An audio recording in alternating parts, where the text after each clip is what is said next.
ஆனால் ஒரே ஒரு மனுஷருங்க கூட மனம் திரும்பலை. எல்லாருமே பரியாசம் பண்ணி கிண்டல் பண்ணிகிட்டு இருந்தாங்க. ஸோ இந்த மாதிரி ஆச்சு. மழை வந்தது. மழை வந்து இரவும் பகலும் 40 நாள் வந்து மழை பெஞ்சது.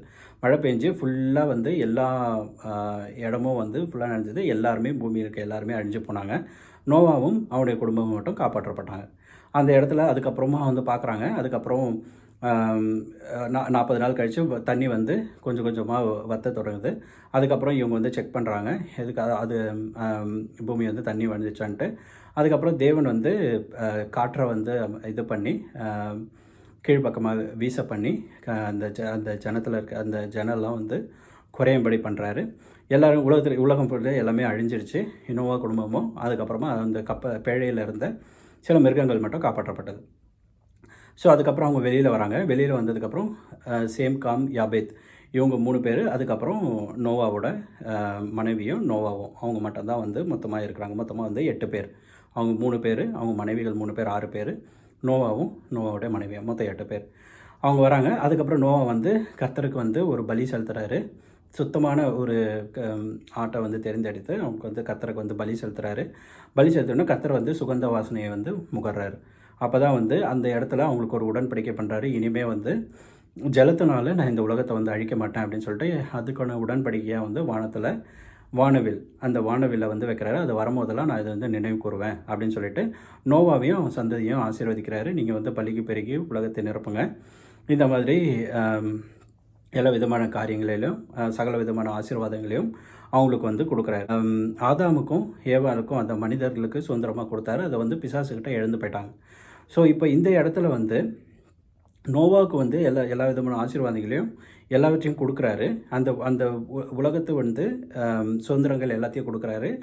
அப்போ அந்த இடத்துல வந்து நோவாவுக்கு எல்லாமே கிடைக்கிது. அதாவது நோவானா மனிதர்களாக நமக்கு வந்து இப்போ நம்ம இருக்கிற சந்ததி வந்து நோவாவுடைய சந்ததி தான். நோவாலேருந்து வந்தவங்க சந்ததிகள் தான் நம்ம.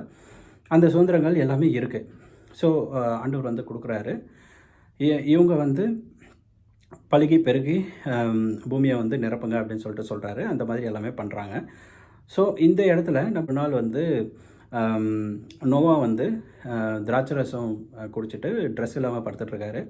அப்போ அவங்களுடைய இது ஒரு மகன் வந்து பார்த்துட்டு அவருடைய நிர்வாணத்தை வந்து பார்த்துறாரு. அந்த மாதிரி எனக்கு பார்த்துட்டு அதுக்கப்புறம் என்ன பண்ணுறாரு, அவங்க போயிட்டு சொல்கிறாரு, அவங்க சகோதரர்கிட்ட சொல்கிறாரு. அப்போ அவங்க பின்பக்கமாக வந்து அவருடைய நிர்வாணத்தை மூடி அவரை வந்து இது பண்ணுறாங்க. இப்போ அவன் அந்த இது தெரிஞ்சதுக்கப்புறம் அவன் வந்து பார்க்குறான் இந்த மாதிரி. ஸோ இந்த மாதிரி சம்பவங்கள்லாம் நடக்குது. இது முடிஞ்சதுக்கப்புறம் அவங்களுக்கு சந்ததிகள் எல்லாமே வருது. எல்லாருமே பிள்ளைகள் அந்த மாதிரி எல்லாமே சந்ததிகள்லாம் வந்துகிட்டே இருக்குது. ஸோ இந்த மாதிரி டைமில் வந்து அதுக்கப்புறமா பல விதமான சந்ததிகள் அடுத்தடுத்த இதில் வந்து ஆதியாகம புஸ்தகத்தில் எல்லாமே வருது. எல்லாத்தையும் சரி பண்ணியும் அவங்க திரும்பவும் வந்து பாவத்தை தான் பண்ணாங்க. ஏன்னா வந்து இப்போது சுதந்திரம் வந்து ஆண்டவர் வந்து இவங்கக்கிட்ட கொடுத்தாலும் இன்னும் வந்து பிசாசுக்கிட்ட தான் வந்து அவன் இந்த உலகத்துக்கு அதிபதியாக இருக்கான். இந்த உலகத்தில் தான் சுற்றிட்டு இருக்கான். அவன் வந்து மனிதர்களுக்குள்ளே அவங்களுக்கே தெரியாமல் எல்லா விதமான பாவ காரியங்களையும், ஏன்னா இது உலகம் அழிஞ்சு போனாலும் அவங்களுக்கு இவங்க எல்லாருமே அவங்க சந்ததியிலேருந்து தான் வந்தவங்க. சிலருக்கு அந்த மாதிரி காரியங்கள் வந்து அது திரும்பவும் வந்து அவங்களுக்குள்ளே வந்துச்சு. பாவங்கள் பெருகி பலவிதமான இரத்தப்பழிகள், சாபங்கள், அருவருப்பான காரியங்கள், பெண்களை வச்சு அருவருப்பாக பண்ணுறது, ஆண்களை வச்சு அருவருப்பாக பண்ணது, இந்த மாதிரி சிலை வணக்கங்கள், அந்நிய தேவர்களை வணங்குறது, பலி செலுத்துறது, இந்த மாதிரி பலவிதமான பாவங்கள் வந்து உலகத்தை பெருகிட்டே தான் இருந்துச்சு. ஸோ அதுக்கப்புறம் என்ன பண்ணாருன்னா, கர்த்தர் வந்து இது இப்படியே போச்சுன்னா என்ன அப்படின்னு சொல்லிட்டு அவர் வந்து வேற ஒரு திட்டத்தை வந்து தேவ சித்தத்தை அவருடைய சித்தத்தின்படி ஒரு இது பண்ணுறாரு. அந்த டைமில் தான் வந்து ஒரு இடத்துல ஒரு மனிதர் இருக்காங்க. அந்த ஒரு சில காலகட்டத்தில் பூமி வந்து பகுக்கப்பட்டது. ஒரு சில காலத்தில் எல்லாருமே வந்து பூமியில் தனித்தனியாக பிரிஞ்சு போய் பூமி பகுக்கப்பட்டு எல்லோரும் போயிருந்தாங்க. ஸோ அந்த இடத்துல தேராகுன்னு சொல்லிட்டு ஒருத்தர் இருந்தார் அந்த டைமில்.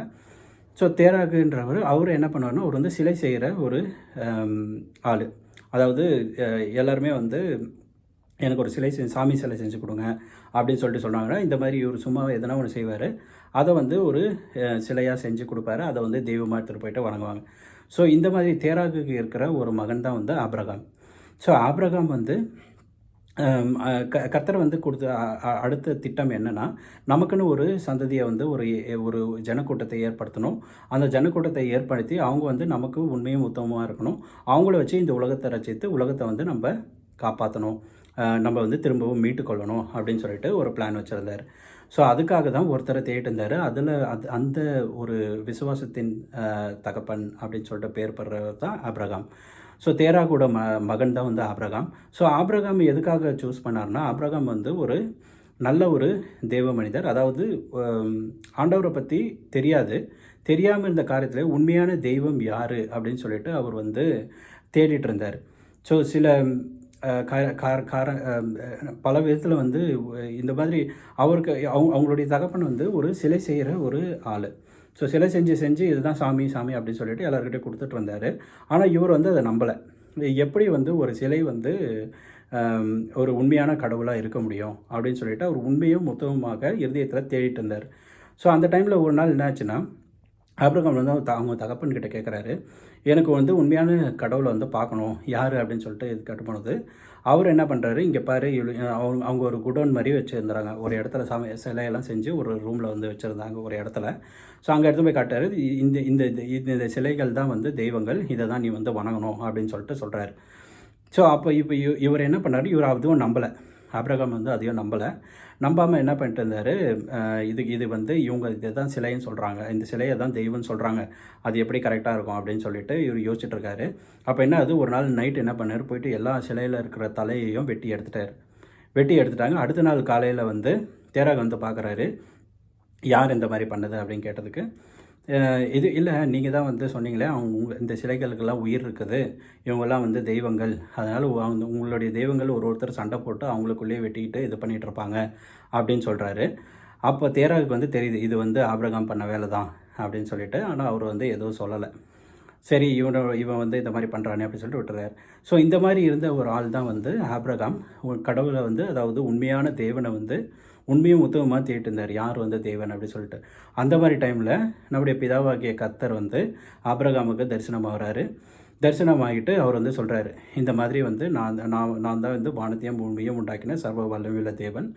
நான் வந்து உன்னை வந்து ஒரு பெரிய ஜாதி ஆக்க போகிறேன். நான் சொல்கிற இடத்துக்கு நீ புறப்பட்டு போ, உன்னை வந்து ஒரு பெரிய ஜாதி ஆக்குவேன் அப்படின்னு சொல்லிட்டு சொல்கிறாரு.